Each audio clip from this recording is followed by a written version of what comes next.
This is Busted Pencils, fully leaded education talk. Here are your hosts, Dr. Tim Slecker and Dr. Johnny Lupinacci, educated educators talking education.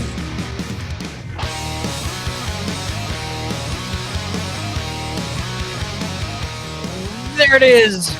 Welcome to Busted Pencils, fully leaded education talk. Educated educators talking education. Man, loving this, being back in the studio. Johnny Lupinacci, Jess, how are you two doing tonight?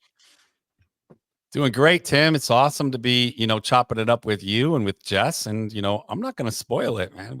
We got some guests with us today that are extra special. Yeah, we love do. it. And we'll get into it, listeners. But we got Educators Amplified here with us. And so it's not just your typical Tim and Johnny and Jess.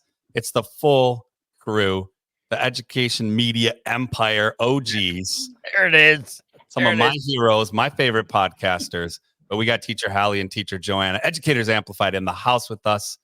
Ooh, this is going to be fun.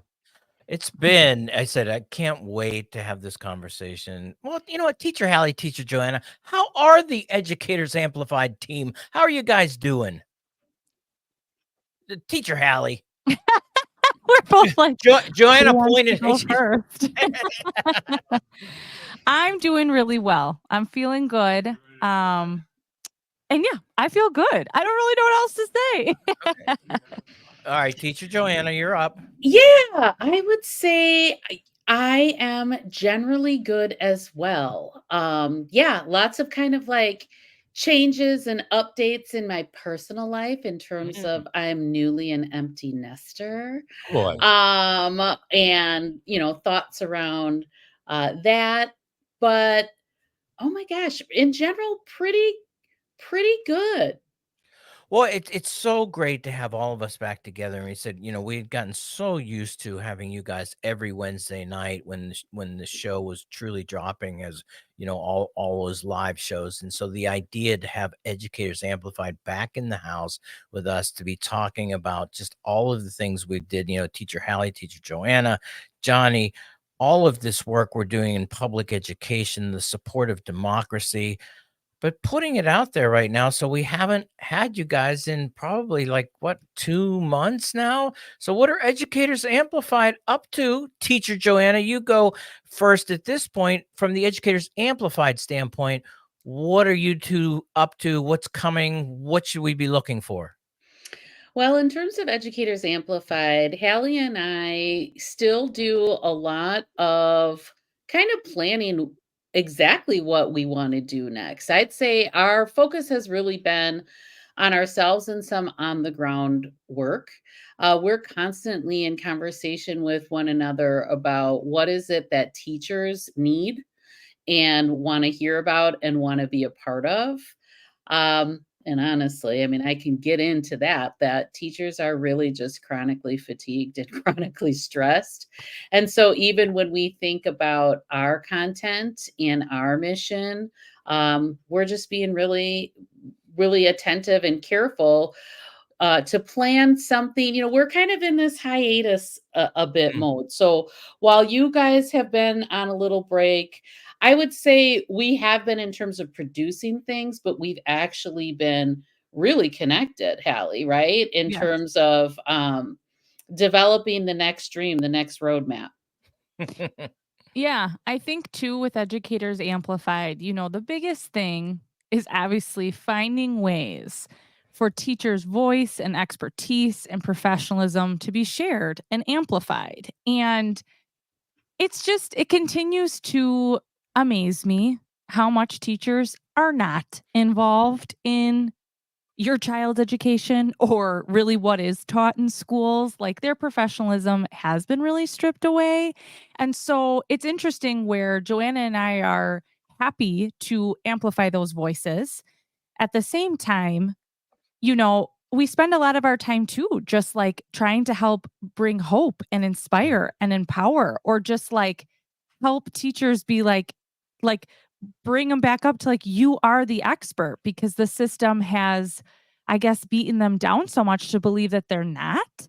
And so it's kind of this push pull of hey, do you want to go on a podcast and talk about what's going on? When their system is telling them they're not the expert and that they are exhausted from new curriculums or whatever outside extreme group is telling them what to do, And so like it's incredibly like our mission has stayed the same. We know like teachers is the answer to helping revive, helping refresh our education system. But right now they're hurting. And so we're doing what we can outside of the mic to help support them. I love that so much. For our listeners, Educators Amplified, just an awesome podcast and so much more, centering and lifting up teacher voice, right? Like you're saying, that expertise, that lived experience, raw from the classroom, from the experiences that teachers are having, and being unapologetically truthful. It's no cap. It's what a teacher's feeling. How are they expressing what's going on in the classrooms? Because like we chop it up. We're educated educators talking education. Lots of policy, lots of discussions around referendums and all of those things. And of course, callers, listeners, if you want to call in and leave us a little message or shout out to Educators Amplified or ask a question, you can do so 608-557-8577. That's 608-557-8577. And we'll get to your call. We'll take that message and we'll address it in future shows because that's what we're about as much as we can be. But I want to come back to this, Teacher Hallie. You talked about mission. And I know we've picked up some new listeners recently in our reboot with the podcast. And we're still getting on Civic Media and there's still lots of live engagement. But one of the things dawned on me, I was re-listening to some Ed Amplified podcasting this week, came up in my feed, re-inspired as I always am inspired by your work, but I wanted to refresh with the listeners. Talk to us a little bit about that awesome mission that you both have. What is Educators Amplified? What's the purpose you have? You've already touched on it a little bit, but for our listeners who are new and they're like, hey, who are these Teacher Hallie and Teacher Joanna folks that Johnny and Tim are so excited about? Tell us what's that mission and introduce us or reintroduce us to Educators Amplified.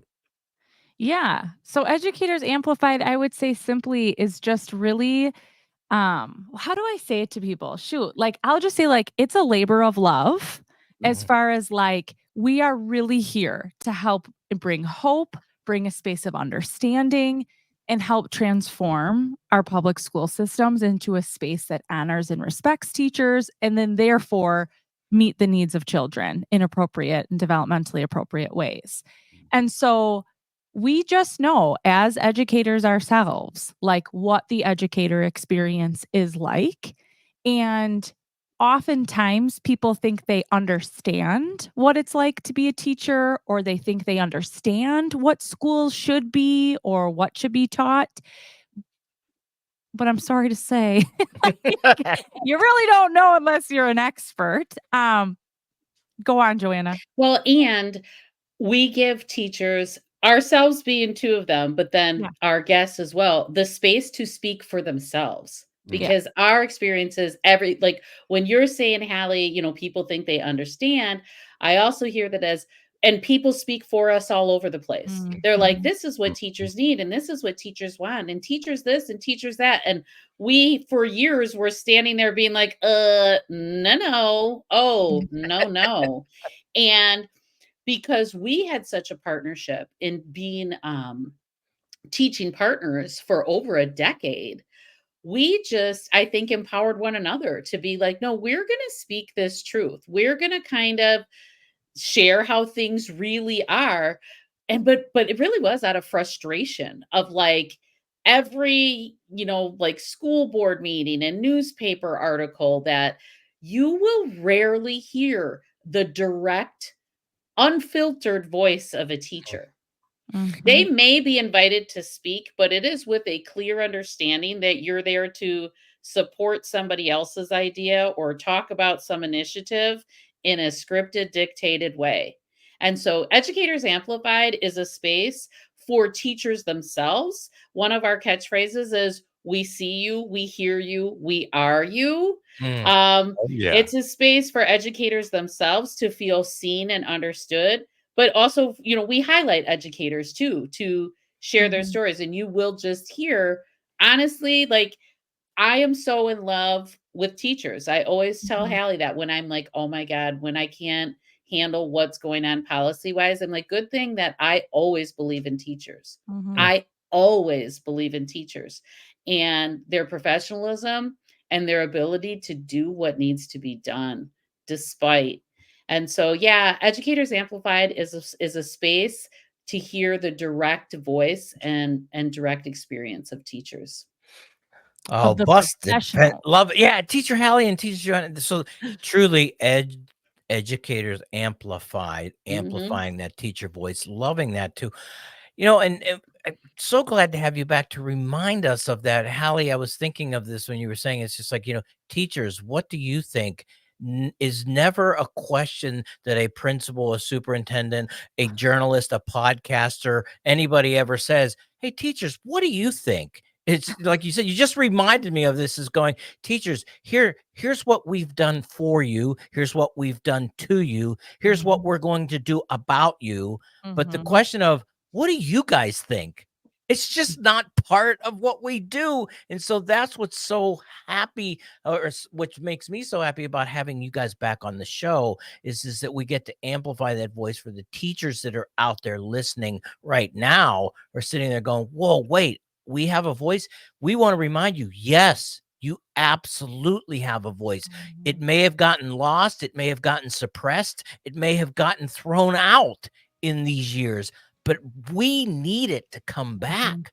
In fact, I'm going to say, you know what, Johnny, give us your teacher voice, 608-557-8577.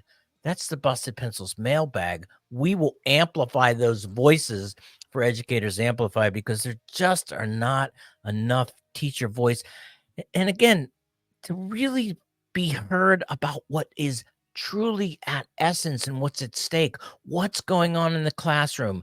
Teacher Appreciation Day, come on, that's a bunch of nonsense.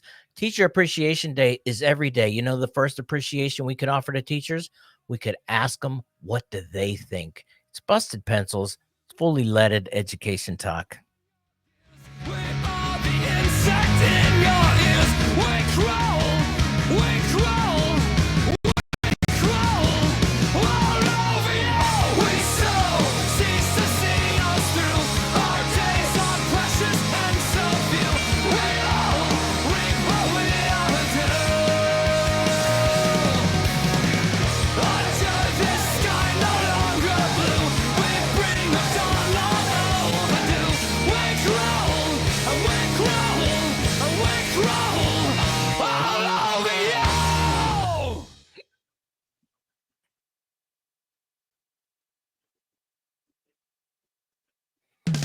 Is it for the money? No, it isn't for the fun. It's a plan, a scam, a diagram. It's for the benefit of everyone. You gotta have a little respect. Oh, I love it. What are we doing it for? That's right. We're doing it for the cause. Little no effects there. I love it. I love it because that's what we're here for. Educators Amplified and Busted Pencils back in the saddle, reuniting. We never really separated. I mean, we were No. texting all the time. We were chopping it up and chatting about all the things happening in our worlds. And speaking of all those things happening in our world, so lucky to have Teacher Hallie and Teacher Joanna with us here at Busted Pencils, educated educators talking education. Back to our worlds and Educators Amplified mission. I love it. Elevating and centering teacher voice, teacher expertise, and the lived experience and the expertise that teachers have. We have two educators here, Teacher Hallie, Teacher Joanna. It's that time of year. It's a big, big push. It's election week, right? Big election, big things, lots of high energy, lots of emotions, big emotions. And I know both of you are big on regulation. Mm. Right? And I was gonna bring that up. how do we Go move for it. through these big moments? So I'm excited as a student. I learn every time I listen to you both. I appreciate you, but I'm curious. Here we are. It's a big election coming up. Teacher Hallie, Teacher Joanna, what are you all thinking and feeling and doing right now in the midst and in response to this massive moment we're in? Well, not only is it a big election, but we live in a swing state. Yeah. So it We is a do. 24/7 Yeah. election. Okay. Insane I w- amounts of toxicity.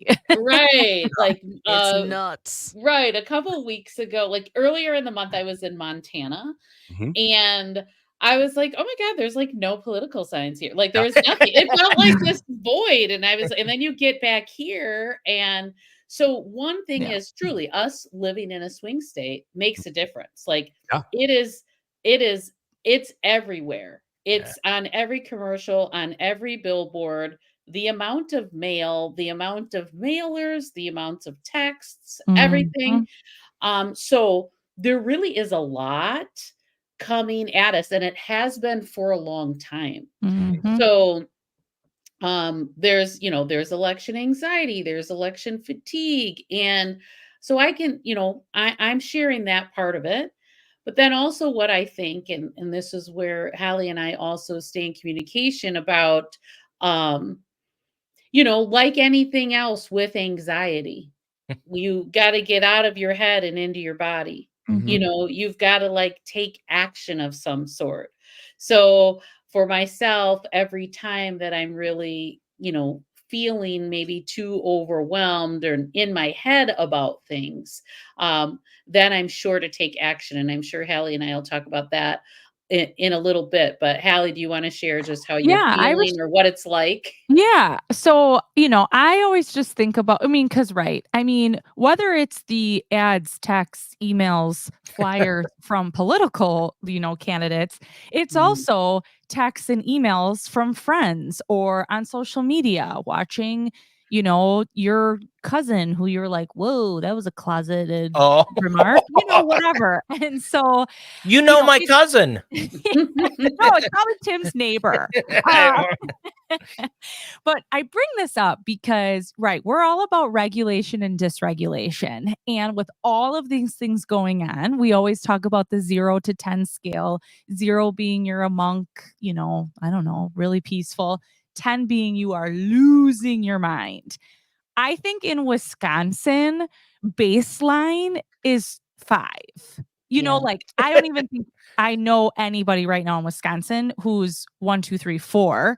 And I think 5 is generous. I think honestly, everyone's titched up.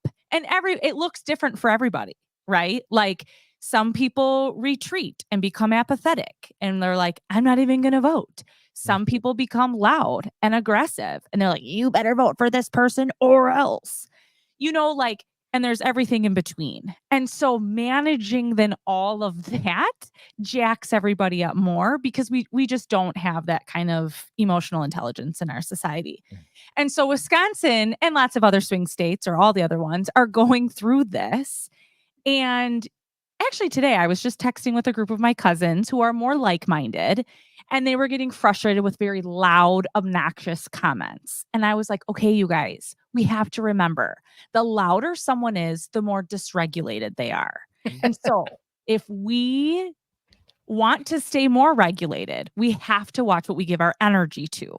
And so kind of what I almost called you Miss Rosado, kind of what teacher Joanna is saying is right. I'm like, I can put my energy into talking to more quiet people who I think are more scared of maybe voting for the first time or intimidated by the process of voting or aren't really sure what to believe, like what's misinformation, what's real, what's fake. And so those people aren't out on your social media. They aren't out here telling you off. And so I've been trying to find that population of people, which can be my mom, my cousin, previous students, like just kind of checking in and being like, hey, how are you? Like, this is a lot. And we can Mhm. be in denial about it, but we're all heightened. So just how are you? And then I gauge it from there. Like, you know what I mean? So that's kind of how I've been trying to navigate it because when I'm connected with people, I feel much better. And you can't connect with a loud, obnoxious, dysregulated person. You just can't. You're making me think too, Teacher Hallie, though, back to Educators Amplified in the mission. How Mhm. are teachers right now in Ugh. this moment with, as you said, first of all, they were already ramped up and amped up and all of the other things. And now this election and how Yep. they're feeling, are they given the opportunity? Teacher Joanna, maybe you can jump in on this. I mean, do you get to talk about the election in schools? Do teachers feel like they can or they can't or they shouldn't? I mean, what's it like to be a teacher on the front lines coming into this incredibly monumental national election? Well, I'll be honest, I was talking with a friend of mine who's a social studies teacher just yesterday, and she said it actually is a lot more muted. She said, "This is more muted than I've ever been." And she's a high school social studies teacher. And she said, but it's also because the students are more muted. Mhm. So I'm used to usually used to like kind of mediating political discussions among students. Mhm. But this person was conveying to me that the feeling in a way is that the stakes are so high or the consequences, I don't know, but that Mhm. even students aren't really sharing. So it's kind of weird because we know there's these big feelings, but I do think in schools it Hmm. is actually more like buttoned up. It sounds like self-preservation. Yeah. Because that's what I even hear, like, so other teachers that I talk to in more extreme districts, like, who have extreme policy, they are terrified. They, like, Mhm. won't touch it with a 10-foot pole. Mhm. Like, if a kid were to Mm. bring something up, like, even my second grader has talked about how one of the students said who they were gonna vote for. Mind you, Mm. they're 7, but and then the teacher just changes the subject. I mean, I get they're 7, but, like, Yeah. it is an avoided topic It's for such fear of retribution. Well, that's the part too, the fear of retribution. Imagine teachers out there say after the last 2 years of the attacks on them for anything that might be seen as quote being political or taking Mhm. a position. Oh man, Educators Amplified, Teacher Joanna, Teacher Hallie in the house, busting pencils. Because we're just doing it for the cause.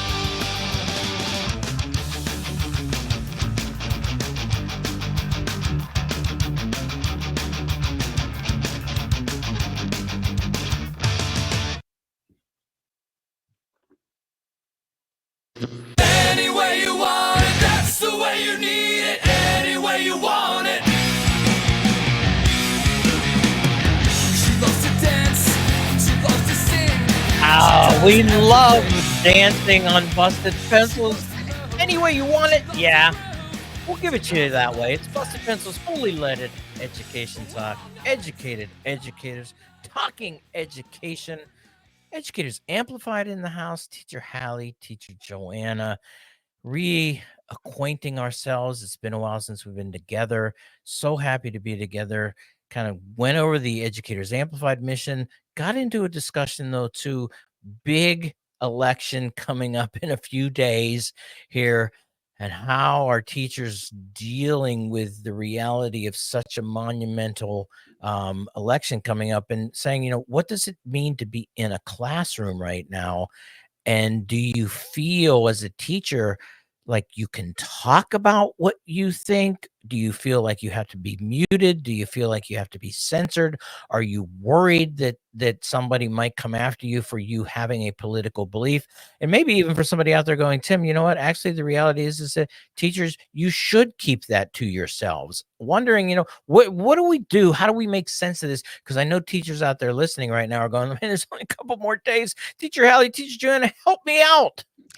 Well, what I want to share is though kind of what you alluded to just there. I mean, teachers are professionals. They're not bringing this to their Correct. classrooms. And so part of Educators Amplified is focusing though on the teacher experience. And my experience as a teacher isn't just what happens in my classroom. Like the things that are really like Mhm. internal to me is everything that happens kind of outside of it and around it.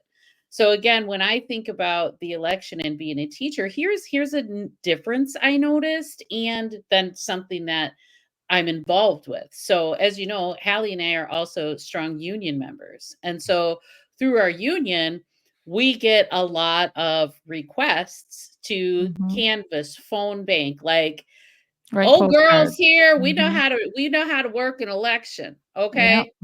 Well, my husband is also in several unions. He's in like the IBEW, IATSE. I'm like, do you get like 80,000 things asking you to do anything? And he's like, no. I'm like, okay, so right there, I'm like, Mhm. what is this again? And Hallie and I had talked about it / complained about it. And some previous episode we all did together where we're like, really, there is a lot of labor kind of put on teachers around elections. And so even though like I'll, and I've worked campaigns before and I'll do my volunteering and I'll go through my own cycles of being like, you know what, this time I'm not gonna, or this time I'm gonna convince somebody else to do it. And then like last Saturday, I'm calling Hallie, like, oh my God, are you out canvassing? She's like, yeah. I'm like, oh man, I feel guilty. I gotta get out. It's just Yeah. kind of like because I'm used to always being involved at a certain level. And so I can't speak for other professions right now. I'm only comparing it to my husband, who's also an active union member. And I'm seeing a stark difference between what Yeah. his union asks of him and what my union has needed us to do. Because Well, yeah. And I'll offer too that but I feel like I need to say this as co-host of Educators Amplified. That what I need to amplify is that I cannot express enough, and I do not have the words, but I'm telling you, trust me, that teachers are exhausted at a rate and at a space that I have never Right. seen before.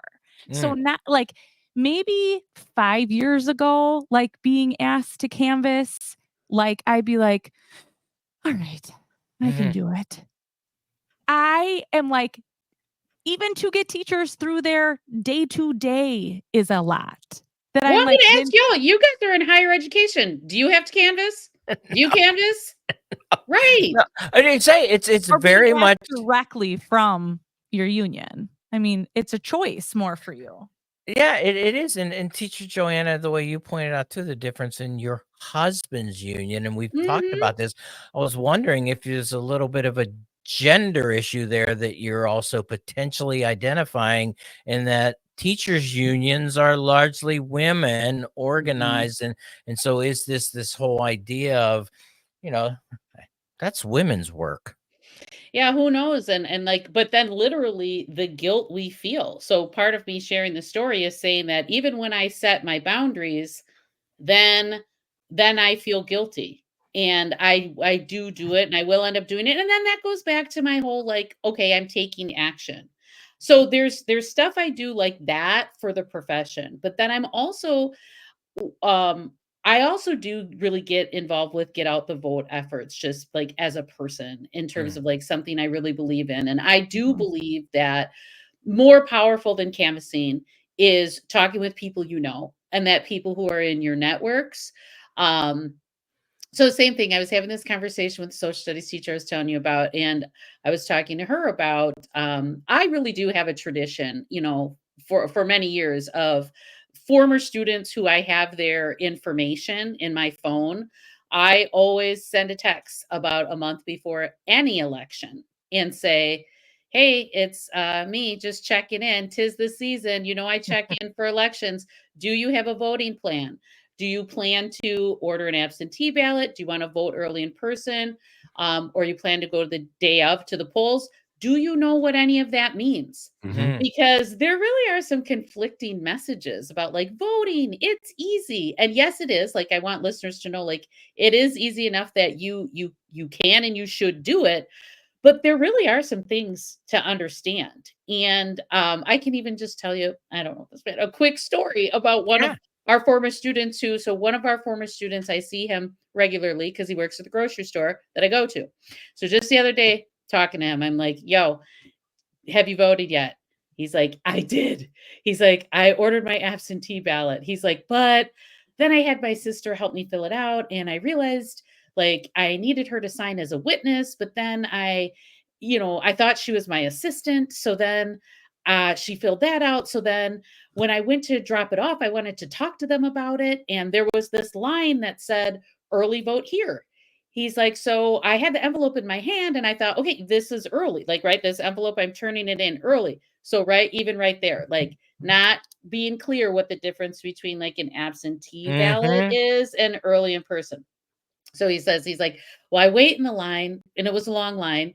He's like, and I get there and I explain about my ballot, and they help me with it and they fix it. And then they said, well, hey, next time you didn't have to wait in this line. You could have just dropped it in the box outside. And so these are just honest, like, again, it can be complex. And I was at lunch yesterday with a coworker, and she was like, "Oh my gosh, I'm so worried that the day of the election I'm not going to make it on time because my husband works this, she has many children." And I was like, "You realize you could still, like, you could early vote now, or you could order your absentee ballot right now." She's like, "I could?" I was like, "Yeah, pull out your phone." And so it really is accessible, but I do think it really helps to have people walk Yeah. you through it, and especially when it's someone you know. And so for me in particular, my coworkers and my former students, I really do walk a lot of people through the process. Yeah, I have a similar experience where I earlier this week met with a previous student where she had never voted before, so she wasn't registered. So I was like, "All right, I'm meeting you at City Hall. And we're doing this." And so she's all excited. She's got her paper. Actually, you only need an ID now, which was nice. But we're walking in, and I was like, "Wait, before we walk in," she's like, "Yes," and I was like, "Have you ever seen a sample ballot?" And she's like, "No." And I'm like, "Because do you realize there are more things on that ballot than just the president?" And she was like, "No." It's like, "Okay." So then we like look it up on the phone, which was nice. And I went through it all. And because even looking at the ballot, you Oh can be yeah. like, I Overwhelmed. remember my first times voting being like, "Okay, am I doing this right? Will I mess it up? Like, how do I know how to bubble this in?" It's just natural. And so we went through it and she's like, "Okay, thank you." So then we're standing in line waiting, and there was two separate lines. One that was like, "If you're registered, go this way. If you're not registered, go that way." And it was a little worded funny. So I ended up being like the voter like navigation person where like people come in and I'm like, they're standing in line, and then I was like, "Wait, are you registered?" And they're like, "Yeah." I'm like, "Oh, then you go over there." And like she just kept laughing. She's like, "You should work here," because so many people just Yeah. came in, assume they're standing in the line they're supposed to, like, so it's just all of that, I you think know? everybody needs a voting mentor. You Yeah. need just like a voting mentor to like remind, to check in with, to Yes. double check, to share experiences. And Yeah. so I have enjoyed being a voting mentor. And Yep. back to again the friend that I was talking to yesterday, because she was again in the election anxiety. And I asked her, does she take this kind of action? Like, I'm Mhm. like, do you reach? Oh, because then the last part is after we help people, we do tell them to Mhm. go out to 5 more people. We're like, now you know it. Right. And now are you going to make sure 5 other people participate in voting? Yep. And I was just empowering another educator last night to like reach out, and people can get, and so I shared her the sample texts that I write, because again, like anything, like why y'all love AI and chat GPT, right? It's nice to see an example. It's nice to see a model. It's good to hear someone else's experience. Well, and I'll also call out, I like a nicely easy to understand website, and myvote.wi.gov is Mm. salad. Like, I've really been like, wow, this is a nice website. Like it's very easy to understand. And I'm someone that still mails in my ballot where I'm able to track it. I'm able to know when it gets there, and even when they mailed it ahead of time. Like, it shows sample ballots. Like, you can type your name in and your date of birth and see if you're registered. Like, it is a website that I am like, because I am very cautious, especially with working with students, that is this helping or is this hurting? And I would recommend myvote.wi.gov to figure out what things look like. It's helpful. It is a helpful tool. So I also recommend that as well. But yeah, I will really say like being able to take action in the way of talking to people I know or just even going out, like, and when I was canvassing, like it does alleviate anxiety because it's like the spooky, scary thoughts. Like, honestly, I'm canvassing in a very red area. Fine. But like, everyone was very nice to me. You know what I mean? You're like, okay, the spooky, scary posts or the spooky, scary ads that have been like thrust in my face all this month. I'm like, people aren't spooky, scary. They're just like Mhm. neighbors raking leaves, you know? Like, Mhm, Oh, you mhm. don't you know my neighbor though. That's right, not well, true. except I for mean, Tim, but that just think, Johnny. Question for you though, as we're listening to Teacher Hallie and Teacher Joanna talk about this, the work that they're doing in the union, and I think the union with versus because somebody right now is out there going, "Wait, you teachers? It sounds to me like you're getting way too involved in helping people vote. That could be a problem." But it's the union work as an educator. I'm thinking, Johnny, my role since I've left being a public school teacher, went into higher education, it's just on me. I don't feel any pressure to help anybody do anything. Well, Tim, I mean that's interesting because I still consider myself a public educator, even Yeah. though my students are, 19, 20, 21 years old. And so I love hearing Teacher Hallie and Teacher Joanna talk about this. I think there is a feminized dimension to this organizing and labor that whether you're male identifying or female is part of our profession as educators. I mean, we talked about the AFT being one of the largest unions for nurses and teachers, right? Out there doing that work. One of the things I love and I want to highlight, here is we're not over involved in telling you how to vote. yep, We're doing our civic responsibility as educators to make sure you know yep. your responsibility and your right to being a Mhm. voter, having that voice and input. So I get to teach, 50, 60 future teachers. Many of them, this is their first election. Yeah. So we've spent the last couple of weeks talking about how do elections work, similar to Teacher Joanna and Teacher Hallie, making sure my students understand how they can vote, as well Mhm. as where do they navigate this vast sea of information, because there's so Mhm. much more on the ballot than just the presidential election. So where can we get reliable and trustworthy information from our unions? What are the issues that we feel are most important to us? And where do we get that information so that we're prepared not only to know how and where to vote, but what to vote and to develop that in our own way and in conversation in our interests. So Yes. loving this conversation, Tim, Teacher Hallie, Teacher Joanna, we're going to keep it going. Absolutely love it.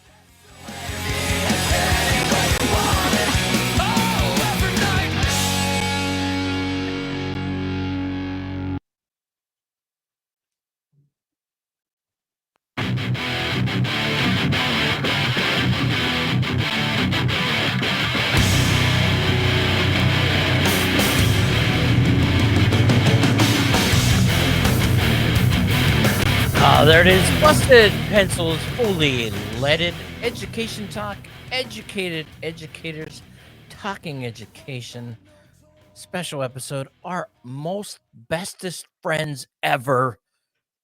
Educators Amplified, Teacher Hallie and Teacher Joanna in the house, truly busting pencils with us on this episode. Man, enjoying the time.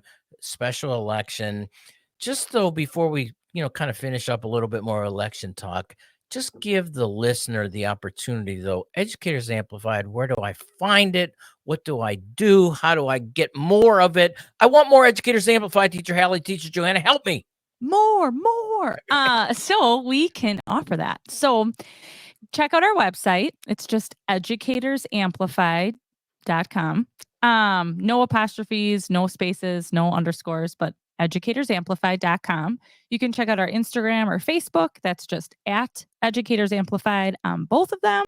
And then we have loads of podcasts, whether you like to listen on Spotify or Apple or wherever, we are on it. So that's where you can find us. Or with the busted pencils, boys. Mhm. By calling Oh, 608-557-8577. they You can can drop us. Yeah, they can drop in a drop us little a note. in the mailbag. Loving that. It's Busted Pencils mailbag. Yeah, the number 608-557-8577. All right, Johnny, you made a nice pivot though, and let's finish up. There's more election here though. The difference between our responsibility as educators to prepare citizens to take their Mhm. active role as a participant in democracy Sometimes, though, that does get turned into where people going, "You're out there doing something unprofessional." And you're like, "Well, wait a minute. What is the difference?" So I was wondering maybe this, Johnny, teacher Joanna, teacher Hallie, help the listener understand that really important point that you were making. No, it's not indoctrination to be an educator and to prepare students and the community for their civic responsibilities. That's not indoctrination. That's Right. that's responsible education. Well, and Right. in some schools, it is a graduation requirement to complete voter registration.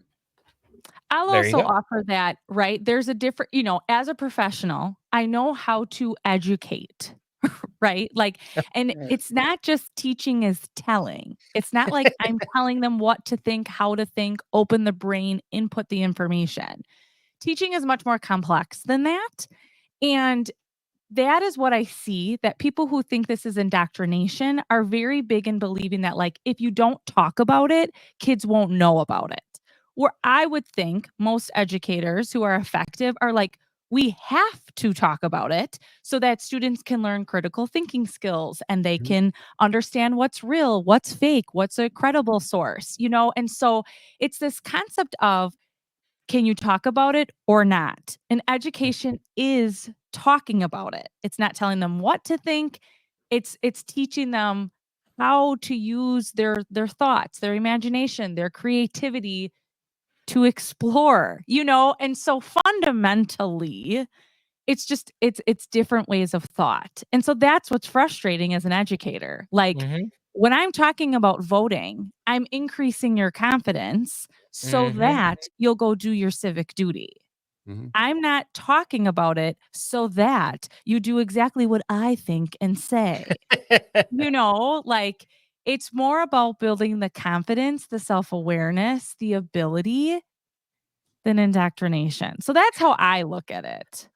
I call it empowerment versus Yeah. indoctrination, right? But Johnny, I've come up with some people who've said no, empowering, that's indoctrination. So making the difference, because you think about what does it mean to be able to vote, and there are some people out there going, it shouldn't be easy. It shouldn't be you just show up. There's supposed to be, these complications, and you sit down and go, it's like, wait a minute. Who's the got the real problem then? If you're trying to actually limit how many people vote and making it, harder to vote, it sounds to me like that's a form of indoctrination where you are trying to actively discourage voters. And I did just Johnny, say we've worked with social studies teachers for so long. I think sometimes we just always imagine that, well, every teacher's always in some form of helping teachers take their place in a democracy, and maybe we're just a little bit kind of spoiled in that, being social studies teachers, it's been so much of what we do. Well, yeah, especially, my students are social studies teachers. And so teaching about elections is part of learning civics. And, I think you hit the nail on the head, Tim. It's really also clarifying, it's not indoctrinating, to empower people to understand how to get multiple perspectives on issues that matter to them, how to begin to identify as stakeholders in a democracy. These decisions impact lives of our students, of us, of the people we love. And so, how do we want those decisions to go, and what's our role in that process? So, for me, that's the big one. I explain that process, and I'm really clear and transparent about it. And now, for your moment of zen.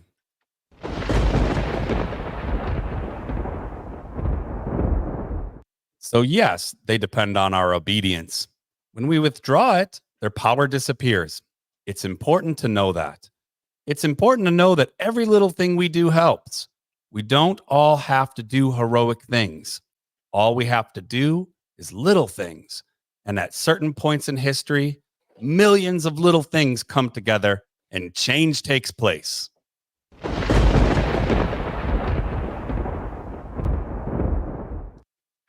Love this special episode, Busted Pencils, Educators Amplified in the house.